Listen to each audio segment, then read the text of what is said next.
जी sir, और क्या question? अच्छा, एक और क्वेश्चन है साहिल भाई के जब आप सल्लल्लाहु अलैहि वसल्लम की सीरत पढ़ें तो ऑल दो मैं तो खुद इस माइंडसेट का नहीं हूँ कि किसी को उसके लिबास से उसके ज़ाहरी हुलिये से जज करें, लेकिन एक यूनिवर्सिटी के स्टूडेंट को सबसे ज़्यादा ये प्रॉब्लम आती है। वो कहते हैं जब हम सीरत पढ़ते हैं तो नबी पाक सल्लल्लाहु अलैहि वसल्लम का ज़ाहरी हुलिया भी अट्रैक्ट करता है, लेकिन जो एक यूनिवर्सिटी का माहौल है खूबसूरत खूबसूरत और मेकअप आप समझ रहे हैं वो अट्रैक्ट करते हैं हमें अपनी तरफ। तो फिर इस चीज़ के साथ कैसे लड़ें? सीरत पढ़ते हैं तो सीरत हमें कोई और चीज़ फॉलो करने का कहती है और जो दुनियावी या जो दुनिया का माहौल है वो अपनी तरफ खींचता है, और फिर ये नफ्स की और इस माहौल की जंग आपस में लड़ पड़ती है। और at the end of the point वो सवाल करने वाले कह रहे हैं कि हम सीरत को तो जाने देते हैं और जो माहौल है उसको कहते हैं ठीक है हम उसके साथ कॉम्प्रोमाइज़ कर लेते हैं और सीरत को एक तरफ खुद लाइन लगा देते हैं। तो ये कैसे फिर ये जो जंग है? देखिए, ये इंसानी फितरत है, याद रखिएगा कि जो सामने चल रहा है ना वो सही है, ये फितरत है हमारी, ठीक है। जो ज़्यादातर लोग कर रहे हैं वो सही है, इसको हर्ड साइकोलॉजी कहते हैं। हर्ड साइकोलॉजी होती है कि जो हर्ड, पूरा हर्ड HERD ना, हर्ड, जो ज़्यादातर जत्था जो है जिस तरह चलता है। जैसे एक जानवर है, आपने देखा होगा जानवर जब भागना शुरू करते हैं, हल्की सी कोई सांप कोई घास में से गुजरता है तो सारे के सारे हिरन भागते हैं, सारे हाथी भागते हैं, सारे जानवर इकट्ठे भाग। तो देख लें आप, पिंडी में भी बकरियां सारी इकट्ठी भागती हैं, सिर्फ अफ्रीका में नहीं होता ऐसे। जब एक जत्था भागना शुरू करता है जानवरों का तो बाकी के सारे जानवर भागना शुरू कर देते हैं। पिछले वालों को पता नहीं तो अगले क्यों भाग रहे हैं, मगर भागो भागो। हमने इसको हर्ड साइकोलॉजी कहते हैं। जो नहीं भागता उसको प्रेशर आ रहा है कि मैं मारा जाऊंगा, क्योंकि किसी खतरे से ही भाग रहे हैं ना। अगर ये खतरा ना होता तो भागते ना, अगर मैं रुक गया तो शेर आके मुझे खा जाएगा। बेसिकली ये हमारी इन बिल्ट प्राइमल साइकोलॉजी कहते हैं इसको। ये हमारा प्राइम फियर है कि मैं अगर जो सब लोग कर रहे हैं वो ना किया तो मैं गया। इस फियर में हम लोगों ने ये सारे के सारे काम किए हैं बस, और कोई भी नहीं। इसको शऊर की सतह पे आगे इंसान तोड़ता ही तोड़ता है। नबी अलैहिस्सलाम भी हर्ड के खिलाफ गए ना, हर नबी अपने हर्ड के खिलाफ जाता है। नबियों की तो शान ये है कि वो हर्ड के पीक पे जाके जो है ना चपेट लगाते हैं कि तुम इधर आओ फिरौन, तुमसे बात करेंगे। हमारा ये है कि चलो यार अपने दोस्तों यारों से शुरू करो, सर्कल बनाओ ताकि ताकत आए। हमारे पास भी थोड़ा सा हर्ड है, नबी तो अकेला लड़ता है, इतनी ताकत होती है नबी में। हम अपने घर वालों से नहीं अकेले लड़ सकते, नबी पूरी दुनिया से अकेला लड़ने आता है। आप सोचें, आपको कल सोचे ज़रा खुद, नाउज़ बिल्लाह, मैं मिसाल के तौर बता रहा हूँ, कल एक फरिश्ता है कि यार ये किताब लेके जा, पहली आयत तो सुना, लोगों को दावत दे। आप क्या हालत होगी आपकी कि मैं क्या करूं, तो सामने वाला बंदा मार देगा मुझे। सोचें जरा, गली भी नहीं क्रॉस कर सकते आप ये बात करके। नबी अलैहिस्सलाम पे वो मिशन आया हुआ है, हज़रत मूसा पे वो मिशन नहीं आया था। मूसा की कौम पहले तैयार होकर नीचे खड़ी हुई थी कि जा किताब लेके आ, समझ आई। हज़रत ईसा हज़रत मूसा का ही मिशन फॉलो करने, कंटिन्यू करने के लिए आ गया है, कोई चेंज नहीं किया उन्होंने लॉ को। नबी अलैहिस्सलाम पे इतना बड़ा मिशन आया हुआ है कि पूरी दुनिया के लिए। दूसरी तरफ है, चलो शाबाश, जीरो से स्टार्ट करेंगे। और किससे बात करेंगे? घर वालों से ना, क्या अबू जहल से डायरेक्ट बात कर, सरदारों से। आप सोचें किस लेवल का मिशन है। आप और मैं इकट्ठे 10-10 साल भी इकट्ठे मुफक्करी करें ना तो वो वाली नस नहीं पकड़ सकते कि फियर कहां से शुरू होता है। ये ताकत होती है नबी में। सो अंडरस्टैंड, हमारे अंदर वो ताकत नहीं है। हमारे अंदर सामने यार अब बरादरी कर रही है, हम क्या करूं, जहेज नहीं दूंगा तो मेरी बहन की इज्जत कहां पे, घर वालों में ससुराल में मसला कर देंगे वो। सोचे ना, लड़की वाले जहेज देते हैं, लड़के वालों ने क्या मांगना, लड़के वाले मांगते ही नहीं है, उनको पता है खुद ही देंगे। बैंक अकाउंट तो हमारे घर में पैदा हुआ था ना लड़का तो, मगर वो इस फियर को ट्रिगर इसलिए भी नहीं करते क्योंकि उनकी भी बेटियां होती हैं। अकलौते तो नहीं होते ना, एक लड़के की बहनें भी होती हैं, उनको पता होता है कि भाई हम कहीं या ना कहीं जहेज तो आना है, क्योंकि हमारी बेटी का हम जहेज नहीं देंगे तो मसला हो जाएगा। क्या मसला होगा? कोई इसराइल के बंदे आके उठा के मारेंगे, इसने जाबी बच्चियों को मारे मारे, नहीं नहीं, बातें सुनेंगे हम, ताना मजा तिल्लु मजा, मतलब दोज़खी आ जाएंगे कुछ, और दोज़खी आके मेरी मोमिन बच्ची को तंग करेंगे। बस ये फियर है, और तो कोई नहीं है। उसी ताने के ऊपर आयत आई ना, वैलुल लिकुल्ली हुमज़ा तिल्लु मज़ा, जुमले कसता तू। और क्या करते हैं लोग, मतलब सिर्फ इस साइकोलॉजी के पीछे आप अल्लाह रसूल का दीन उठा कि नहीं सर हम वो हैं, वैलुल लिकुल्ली, हमारे पे वही थी सर, कैसी बातें कर रहे हैं, मेरे पे वही थी, मैं भी तो वो हूँ। एक की बजाय 100, एक ही उठाएंगे, 100 निकलेंगे। आप इस्लाम ना करें, हम हुमज़तिल लुमज़ा वाले लोग हैं। तो इसलिए हमारे ऊपर प्रेशर है कि लोग क्या कहेंगे, बस लोग क्या कहेंगे, वैलुल लिकुल्लि हुमज़तिल लुमज़ा, और क्या है, लोग क्या कहेंगे ना, मगर हमने पूरा करना है। इसलिए एक बंदा ताकत करे ना। मैं फिर अपनी मिसाल इसलिए दे रहा हूँ ताकि आपको पता है रियलिटी होती है। मेरे ऊपर भी मेरे ससुराल वालों ने प्रेशर डाला था कि बेटा आप ये नखरा, मेरा पति का इंतकाल हो चुका था, तो I was the decision maker of political decision शादी के वक्त। तो ज़ाहिर उन्होंने यही वाली बात की कि भैया आपका डिसीजन नहीं है, ये उन्होंने मुझे बताया, आपका डिसीजन नहीं है ये आपसे पूछ नहीं रहे हैं, ये होना है, सोचें जरा, ये होना है बस। एंड ऐसे तो फिर ये डिसीजन जहेज वाला आपका ही होगा, निकाह वाला तो मेरा है ना, फिर ये निकाह नहीं होना, क्योंकि मेरा बाप सारी दुनिया के सामने ये कहता मर गया कि ये काम नहीं होने दूंगा, और आप उनके मरते ही मैं यहाँ पे बैठा हूँ कि वो खैर है लड़की की इज्जत का मामला है। यहीं पर एक ही तो शादी होती है बंदे की, जब ये डिसीजन, और क्या मैं 100 शादियां करूंगा तो बताऊंगा, फिर अगली में देख लेंगे, अपना मौका आया तो पतली गली हो लिए, तो आपने करनी है तो ऐसे करने, नहीं करनी तो कोई बात नहीं। और जाहिर है इस जुमले को बोलने के लिए भी हिम्मत चाहिए थी, क्योंकि जाहिर है फिर उनकी यहाँ पे भी इज्जत लगी होती है कि यार ये किस तरीके से बात हुई, तो जितनी तमीज़ तरीफ से कह सकते थे कह दिया, मगर बात तो कूल कौलन सदीदा कि अल्लाह से डर लो या लोगों से डर लो, बस ये अल्लाह ताला ने रूल बता दिया। और एक्चुअली उसी सूरत में है जो मैंने आपको आयत सुनाई है। ये असल में सूरत ऐसे स्टार्ट होती है, जो आयत है ना, या अय्युहल्लज़ीना आमनू इत्तक़ुल्लाह वक़ूलू क़ौलन सदीदा, बस अगर अल्लाह से डरता है तो भाई सीधी बात तो करेगा तू। अगर अल्लाह से नहीं डरता, इसका क्या मतलब है, अल्लाह से नहीं डरते तो फिर इसको भी खुश कर लें, इसको भी खुश कर लें, बरादरी को भी खुश कर लें। तो आप बरादरी से डरते हैं और आप समझ रहे हैं आपसे सवाल नहीं होगा मन रब्बू का, क्या मतलब है कि किससे डरते थे भाई, किधर से आए हो? जी मैं तो अंकल से डरता था, मेरे तो घर वाले थे, मेरे चाचा थे, बड़े ताया अबू ने कहा था कि ऐसे करना है। हर जगह पे ताकूत खोला तुमने, हर जगह पे ताकूत खोला, और कहते हो कि आप मुसलमान मर रहे, ऐसे तो नहीं हो सकता। अब मैं आपको इतनी सी बात बताऊं, जब ये जत्थे की जो साइकोलॉजी होती है ना, जत्थे की साइकोलॉजी, ये असल में तोड़ना इतना मसला नहीं होता, असल में इतना मसला नहीं है। और जो हिम्मत अपने जत्थे को तोड़ने के लिए चाहिए ना, सही बताऊं, वो इसराइल जाने के लिए हिम्मत चाहिए, उससे काम चाहिए। बल्कि इसराइल जाना आसान है, बहुत आसान है। क्यों? एयरलाइन आपके साथ होगी, कोई ना कोई जहाज़ ही लेके जा रहा होगा आपको, कोई ना कोई एक दो बंदे और मिल जाएंगे। आप क्यों जा रहे हैं? जी मैं तो यहूदी हूँ, अपना तवाफ करने जा रहा हूँ। अच्छा, आपको पता होगा कि यार कोई ऐसा कोई मामला नहीं है कि जो इम्पॉसिबल है, लोग जा ही रहे हैं तो मैं भी जा रहा हूँ, ज़्यादा क्या होगा देखी जाएगी। अपने घर वालों के खिलाफ, अपनी बिरादरी के खिलाफ लड़ने के लिए इसको कहते हैं सॉफ्टर क्रिटिकल एनर्जी, इसको क्रिटिकल एनर्जी बोलते हैं, ठीक है। एंथ्रोपोलॉजी में क्रिटिकल एनर्जी का मतलब है कि ये वो सॉफ्ट सा एक ग्रे मैटर है जिसके बारे में ऑकवर्डनेस ज़्यादा है, अजीब लगेगा ये बात करते हुए, अजीब लगेगा। इसको हम तोड़ते होते हैं ट्रेनिंग प्रोग्राम में ना, ये पाकिस्तान में कुछ ज़्यादा ही है। इसी एलिवेटर में जाओ ना और कह दो ना अस्सलाम वालेकुम, तो सब एक कहता है ये क्या किया तूने, आप तो इस कमरे में पाई जाने वाली मखलूक है ना, आपके लिए आम सी बात है अस्सलाम वालेकुम। आप ज़रा जाएँ ज़रा, आपको जहाँ जहाँ जिन आवाज़ों में मैं उठता बैठता हूँ, all of a sudden they be like ये क्या, अच्छा दाढ़ी वाला है, अच्छा दाढ़ी वाला है, वालेकुम सलाम ब्रदर, ठीक है।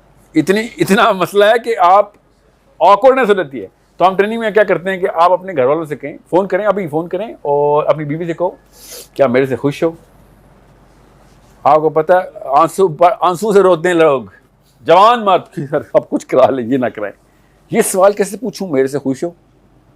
फिर हमने कराते हैं, फिर जब पूछा एक दफ़ा नहीं कम से कम 200 दफ़ा ऐसे हुआ है। लड़की को उसने बेगम को कॉल किया, स्पीकर पर डलवाता हूँ ना मैं कि सबके सामने पूछ चल, कौन सा मैंने कोई ऑल फॉल बात करने के लिए कहा, मेरे से खुश हो, ये कोई पूछे सवाल है। फ़ोन किया बंदे ने, जी आप मेरे से खुश हैं, मैं बस एक सवाल पूछना था। आगे से वो बीवियाँ चीखें मारती हैं, अल्लाह ब्याह कर लेते ही बीवियाँ ये कहती हैं कि ये वाला सवाल क्यों पूछा इसने मेरे से कि मेरे से खुश हो। इतना नाइस हो गया, इसका मतलब है चोर है। 100 में से 95 बीवियों ने पूछा है कैसर शादी कर ली आपने, क्यों? ये सीधी बातें जो है ना, सीधी बातें ये करने के पीछे हमारी कल्चर के खिलाफ, हमारा कल्चर इसके खिलाफ है कि भाई ये बात करेंगे तो अजीब लगेगा, अजीब लगेगा। नबी अलैहिस्सलाम ने हदीस इरशाद फरमाई और मन का ही तोड़ दिया, मन का ही तोड़ दिया कि नबी इस्लाम ने कहा कि एक वक्त ऐसा आएगा, अब गौर सुनना, इस और सुनना, उर्दू में वो लफ्ज़ है नहीं, और लोग कहते हैं सर अंग्रेजी बहुत बोलते हैं। उर्दू में ये लफ्ज़ ही नहीं है जो नबी इस्लाम ने इरशाद फरमाया, सिर्फ अंग्रेजी में ये लफ्ज़ है। नबी इस्लाम ने कहा कि एक वक्त ऐसा आएगा कि शैतान बुराई को कूल करके बताएगा आपके सामने। जो अरबी में लफ्ज़ है ना, उसका मतलब उर्दू में है ही नहीं। कूल का उर्दू बताएंगे, कूल का उर्दू आप बता दें। हम पाकिस्तान में ना मादी उर्दू, कूल की उर्दू बताएं, ठंडा ही निकलता है ना, इसके अलावा तो निकलता नहीं है। मगर इंग्लिश में हर एक को पता कूल का मतलब क्या है। नबी इस्लाम ने शाह फरमाया कि वक्त आएगा कि बुराई को शैतान कूल कर देगा, कूल करके दिखाएगा। ये है वो 4 लड़कों में खड़े होकर इस्लाम की बात करना कि यार अनकूल है। भाई बच्ची डिस्कस हो रही है, तू अल्लाह रसूल की बातें शुरू कर रहा है। सोचें जरा, अनइमेजिनेबल हो जाता है ये दीवार क्रॉस करना, ये ऑकवर्डनेस होता है। यहां पे अकूलु कौलन सदीदा की चाबी लगती है। नबी इस्लाम कैसे उस चाबी को हाथ में पकड़ा रहे हैं कि भाई शैतान ने कूल किया हुआ है, सीधी बात ही रहेगी, अच्छी बात ही रहेगी, चल शाबाश जस्ट लगा। जिस दिन आपने जस्ट लगाई, कोई मैं आपको मार्फत की बात बताने लगा, मैं कोई सूफी नहीं हूं। आप यहाँ पे जस्ट लगा रहे होंगे अल्लाह के लिए, और खिदर अलैहिस्सलाम या कोई और मामला अल्लाह ताला अपने घर वालों के लिए कहीं और कोई और कर रहा होगा। इस तरीके से बैलेंस हो रहा होगा हर जगह पे कि तू किसी की हेल्प कर रहा है, कोई तेरी हेल्प कर रहा होगा। लालच दे रहा हूं आपको, सूफी तो नहीं यहाँ पे कोई बैठा हुआ, उसको पता है इसका। मैं आपको फिर बता दूं, एक दफ़ा आपने हिम्मत की ना, आपके वो वाले काम शुरू हो जाएंगे कि लोग आपको लीडर मानना शुरू कर देंगे। मैं ना ये जब जोंग की ना IDP नहीं, ये जो ज़रबे अज़ब चल रही थी, तो IDP जितने भी थे ना, ये लोअर पंजाब में और सेंट्रल पंजाब में सेटल किए जा रहे थे। तो जोंग वालों ने ना उनको वो दी हुई थी, नहीं उनका जो मंथली स्टाइपेंड था ना, वजीफ़ा, वो जोंग के जिस तरह ईजी पैसा नहीं है टेलीनॉर का, इस तरह जोंग का टाइम पे होता था। तो अब बंद हो गया, तो वो टाइम पे के थ्रू अकाउंट खुला हुआ था उनका। तो मैं जोंग में था उस वक्त, तो हम ना इनके साथ बड़ा इंटरेक्शन करते हो रहे थे। मेरे बड़ा शौक था कि मैं लीडरशिप का ट्रेनर हूँ, तो मैं जाके ना, क्योंकि इनकी लीडरशिप बड़ी मशहूर है, कबाइल की जो लीडरशिप है ना इनकी, प्रॉपर एक मैकेनिकल से। आप में से पठान तो नहीं है कोई, ठीक है? तो पठानों के अंदर ना जो कबीला बनता है ना, तो कबीले की जो जिरगा और उस बंदे का जो इंतखाब किया जाता है, वो एक बहुत क्लियर प्रोगेटिव के साथ किया जाता है। बहरहाल अब पंजाब में ये सिस्टम नहीं है, इसलिए मैं आपको समझा रहता हूँ। तो मैं एज अ स्टूडेंट उससे कहा था, वो 12-14 कबीलों के साथ में बैठा। कबीले मतलब छोटे छोटे ख़ानदान जो वहाँ पे, क्योंकि ख़ानदान के हेड के ऊपर ना वो अकाउंट खुलता है, तो उधर से पैसे ट्रांसफ़र होते हैं। 12,000 या 15,000 रुपये महीना होता था इनका। तो मैं जाके उससे पूछा कि यार आप लीडर कैसे चुनते हैं? आपकी लीडरशिप जो है ना, बहुत पूरी दुनिया को आपने नथ डाल के रखी हुई है। ना इंग्लैंड आपसे से आप फतह हुए, ना अमेरिका से आप फतह हुए। क्या करते हैं आपके, कहाँ से आता है आपके पास? एक ही जवाब दिया 8 अलग अलग ख़ानदानों ने, एक ही जवाब। कितना आसान था मुझे पता ही नहीं था, दुनिया हम कितनी मुश्किल कर बैठे। मैंने कहा कैसे लीडर चुनते हैं? कहता है इतना तो इसमें कौन सी साइंस है यार, हम तो, अब मैं आपको जान के रोक रहा हूँ ये बात ताकि आपकी तरह क्यूरियोसिटी बनी रहे। हम तो बस ये देखते हैं और लीडर चुन लेते हैं। अगले से पूछो, हम बस ये देखते हैं तो लीडर चुन लेते हैं। बंदा अगर उस बंदे के अंदर ये है तो वो लीडर नहीं है। वो क्या था, हर बंदा वही बोल रहा था। सोचिए जरा, और सुनना है इस वक्त जवानों, आपके लिए बात बता रहा हूँ। मैंने कहा कि क्या करते हो लीडर चुनने के लिए? कहता है हम बस एक चीज देखते हैं, ये बंदा गीबत तो नहीं करता। मैंने कहा क्या गीबत, उसका क्या ताल्लुक है लीडर से? कहता है जो गीबत करता है डरपोक होता है, वो मुंह पे सीधी बात नहीं कर सकता, पीछे करता है जाके। और हर गीबती पहचान में होता है, हर बंदे की अल्लाह ने रेडार बनाया हुआ, गीबती पहचाना जाता है, क्योंकि जाहिर है हम सही तो करता है। तो जो इसने आज तक गीबत नहीं की, वो सबसे मुनफरिद होकर ऊपर आ जाता है कि यार ये बंदा किसी के पीठ के पीछे नहीं, सीधा जाके फायर करेगा मुंह पे कि भाई तूने ये काम किया गलत है। कूलू कौलन सदीदा की ताकत देखें, लोगों से नहीं डरता, अल्लाह से डरता है बस। ये है, इतनी ताकत अल्लाह ने इंस्टॉल की हुई है कि अगर आप गीबत नहीं करते, लोगों ने आपकी ऐसे जो है ना पूजा शुरू कर देनी है कि ना ये ताकत इसके पास है।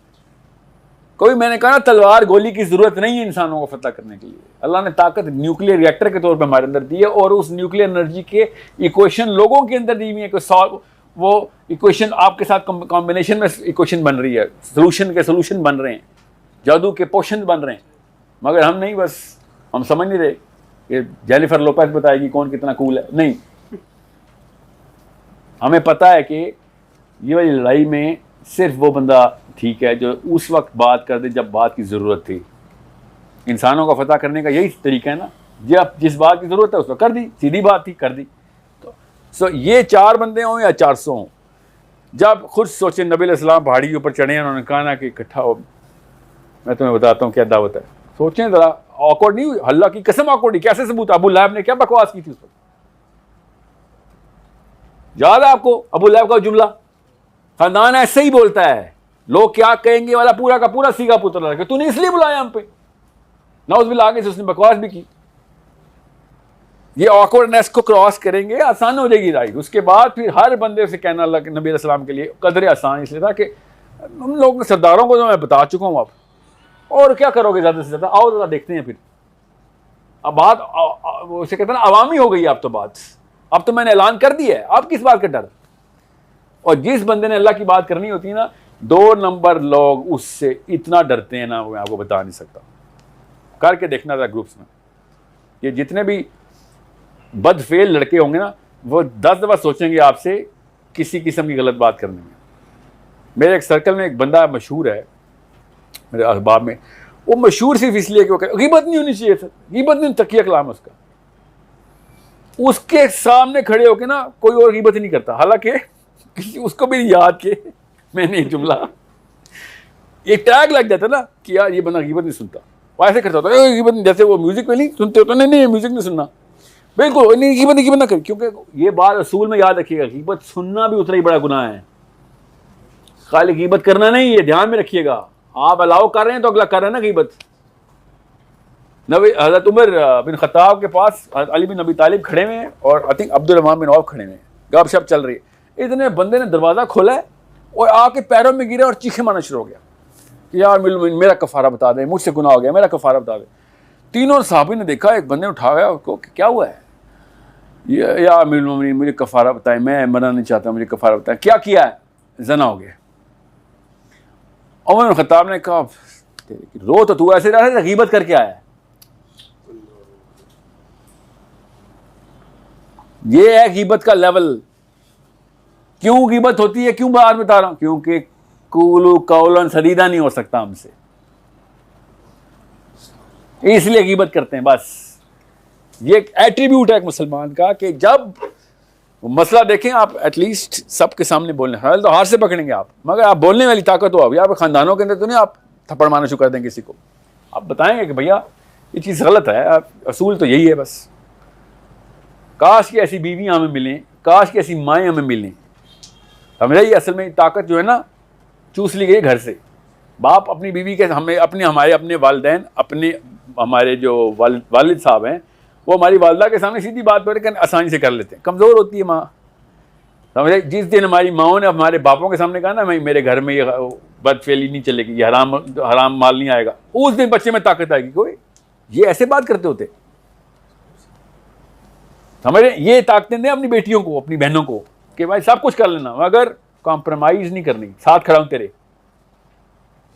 ज़्यादा क्या होगा, तलाक होगी, साथ खड़ा हूँ तेरे, फिर भी शादी नहीं होगी, फिर भी तेरे साथ खड़ा हूं।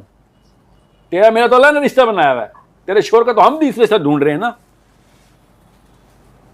ये जब औरतों को ताकत मिलेगी ना कि हाँ खैर है, जब तक भाई जिंदा है या बाप जिंदा है या बेटा जिंदा है या जो भी जिंदा है, तब तक मैं सीधी बात करने नहीं डरूंगी, मैं ब्लैकमेल नहीं होने वाली। तब वो बच्चे, कमज़ोर औरत बुज़दिल बच्चा पैदा करती है, याद रखना। ताकतवर औरत बहादुर बच्चा पैदा करती है। हम इसीलिए डरे में, सहमे में कि यार बॉस माइंड कर जाएगा। मैं आपको एक और छोटी सी मिसाल देकर अगले सवाल में जाता हूँ। जब कोई शख्स दाखिल हो, इस्लाम के वतीरे असूल के खिलाफ, मिजाज के खिलाफ है कि हम खड़े हो जाएं, कोई भी आ जाए बेशक खड़े हो जाएं हम, ये इस्लाम के उसूल के खिलाफ है। 2 दफ़ा ऐसा वाक़या हुआ है, दूसरा मुझे याद नहीं रहता, हमेशा मैं एक वाक़या कोट करते हैं। साद बिन मुआज़ रज़ियल्लाहु अन्हु को जब लाया गया ना, तो ज़ाहिर है वो तब शहीद होने वाले थे, बस उनको उठा के ला रहे थे क्योंकि बाजू उनका यहाँ से यहाँ तक कट चुका था, and he was about to go. तो नबी इस्लाम ने फिर औस से कहा कि कुमू, खड़े हो जाओ अपने उस सरदार के लिए। समझने, ध्यान रखना, वरना नबी इस्लाम के लिए भी सहाबी नहीं खड़े होते थे। इस्लाम किसी भी एक इंसान को दूसरे इंसान से इस तरीके से मुनफरिद नहीं करता कि नाउज़ुबिल्लाह जो सिर्फ अल्लाह का हक है कि हम अल्लाह के सामने क़याम करते हैं बस, और किसी के इंसान की नहीं।